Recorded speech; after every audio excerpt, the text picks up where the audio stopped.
Class 7th Hindi lesson 3।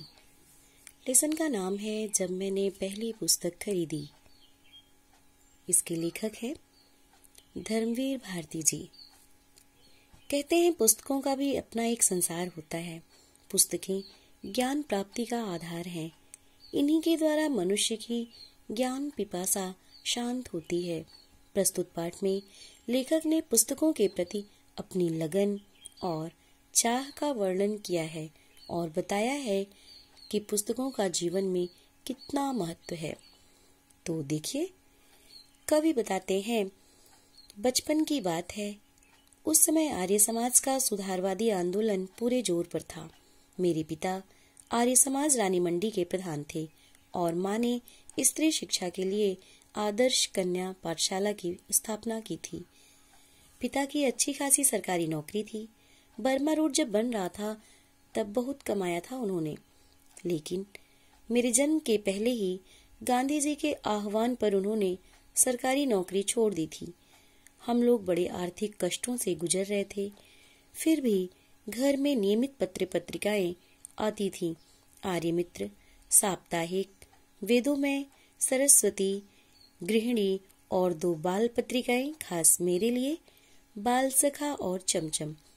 उनमें होती थी परियों, राजकुमारों, दानवों और सुंदर राजकन्याओं की कहानियां और रेखा चित्र। मुझे पढ़ने की चाह लग गई। हर समय पढ़ता रहता। खाना खाते समय थाली के पास पत्रिकाएं रखकर पढ़ता। अपनी दोनों पत्रिकाओं के अलावा भी सरस्वती और आर्यमित्र पढ़ने की कोशिश करता। घर में पुस्तकें भी थीं। उपनिषद और उनके हिंदी अनुवाद, सत्यार्थ प्रकाश के खंडन मंडन वाले अध्याय पूरी तरह समझ में नहीं आते थे, पर पढ़ने में मजा आता था। मेरी प्रिय पुस्तक थी स्वामी दयानंद की एक जीवनी, रोचक शैली में लिखी हुई, अनेक चित्रों से सुसज्जित। वे तत्कालीन पाखंडों के विरुद्ध अदम्य साहस दिखाने वाले अद्भुत व्यक्तित्व थे।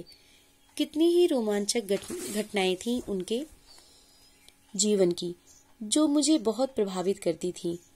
चूहे को भगवान का मीठा खाते देखकर मान लेना कि प्रतिमाएं भगवान नहीं होती, घर छोड़कर भाग जाना, तमाम तीर्थों, जंगलों, गुफाओं, हिम शिखरों पर साधुओं के बीच घूमना और हर जगह इसकी तलाश करना कि भगवान क्या है, सत्य क्या है।